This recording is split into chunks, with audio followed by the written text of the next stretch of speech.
మోదీ గారికి జనసేన ప్రభుత్వం అవుతుంది. ఇది మన ప్రభుత్వం. ఇది 175 స్థానాల్లో తెలుగుదేశం, 170 స్థానాల్లో బీజేపీ, 170 స్థానాల్లో జనసేన ఉంటేనే కదా మనకి బలం.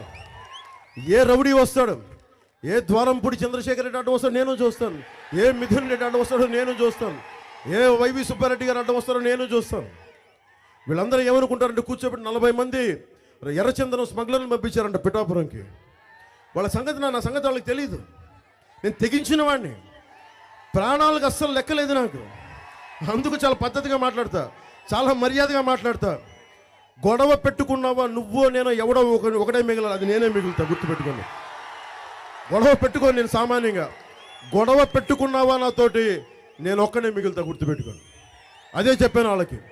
అందుకని మనస్ఫూర్తిగా మీ భవిష్యత్తు కోసం పనిచేస్తున్న వచ్చిన ఈ కూటమికి విజయం, అఖండ విజయం ఇవ్వాలని, మీ ఆశీస్సులు కావాలని నేను కోరుకుంటూ నాకు అపూర్వమైన అవకాశాన్ని ఇచ్చిన మీ అందరి కిర్లంపూడి, మనకి జగ్గంపేట నియోజకవర్గ ప్రజలందరికీ మనస్ఫూర్తిగా ధన్యవాదాలు తెలుపుకుంటూ, నాన్నదమ్ములకి, ఆడపడుచులకి, అక్క చెల్లెలకి, పెద్దలకి, ప్రతి ఒక్కరికి పేరు పేరున ధన్యవాదాలు తెలుపుకుంటూ సెలవు తీసుకుంటున్నాను.